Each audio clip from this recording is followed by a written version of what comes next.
Bom, seguindo o mesmo exemplo que o professor nos deu, quando nós pegamos um recipiente que contém um fluido, nós podemos pegar um pequeno volume de controle, uma forma mais específica de abordagem desse volume, né? E esse volume de controle, dependendo do nosso referencial, vamos usar o fundo do recipiente, como o professor usou, né? E esse volume de controle está a uma certa altura, né? Nós vamos medir a pressão hidrostática que o fluido exerce sobre esse pequeno volume de controle. E para isso, nós devemos saber a altura em que ele se encontra, né? Vamos pegar esse volume de controle e trazê-lo para cá. Sim, esse volume de controle está sobre influência da gravidade, né? Como sempre. Se for na Terra, né? No caso. E aí, vamos pegar esse pequeno volume de controle, né? Trazê-lo para cá. Esse volume de controle tem uma determinada área aqui em cima, né? Vamos chamar de A. E sobre essa área está sendo exercida uma pressão, é uma pressão atmosférica. E abaixo dessa área também está sendo exercida uma outra pressão, que é uma pressão no sentido Y, né? Vamos colocar no mesmo sentido que a altura. Pressão no sentido Y. E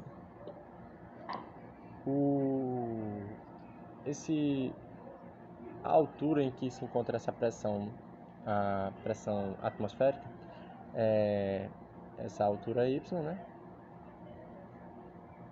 Mais a variação em Y. Então, essa altura aqui vai ser chamada de Y mais ΔY. E essa pressão, podemos denominar de pressão Y mais ΔY. E aqui pressão Y. E é necessário, para que nós relacionemos a pressão à densidade do líquido, né? Esse líquido aqui tem uma densidade ρ, como os outros fluidos, né? Agora nós vamos relacionar a força com a pressão, né? Que estão diretamente ligadas, né? E como é que nós vamos fazer isso? Vamos pegar aqui desse lado. Uma força, ou a pressão, é uma força sobre a área, né? E uma força é a pressão vezes a área.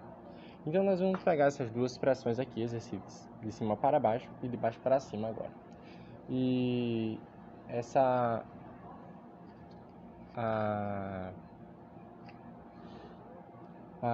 pressão, essa diferença de pressão, nós vamos colocá-la em xeque aqui. P de Y mais ΔY menos, porque se esse volume se encontra em equilíbrio, porque essa pressão aqui ela é basicamente igual a essa daqui, porque eles se encontram em equilíbrio, né?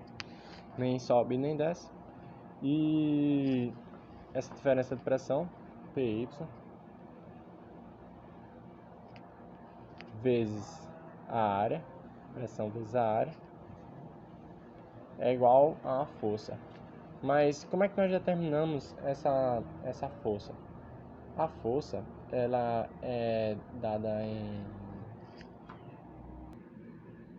Bom, aqui temos que a diferença de pressão vezes a área, a pressão vezes a área, é igual a uma determinada força.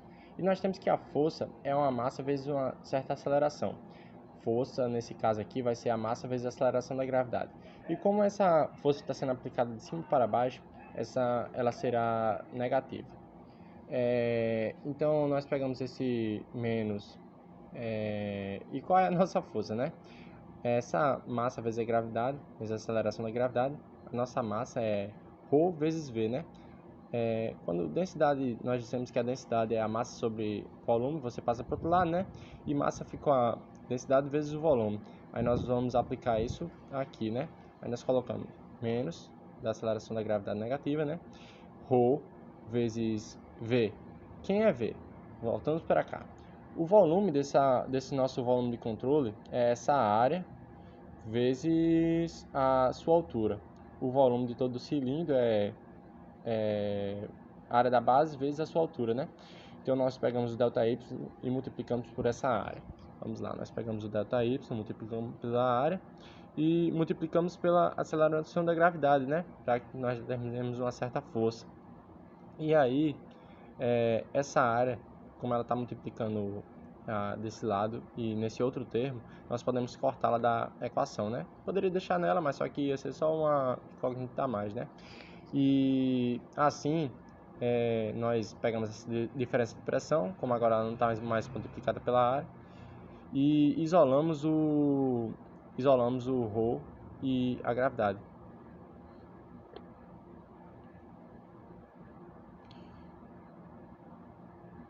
E passando o ΔY para cá, né?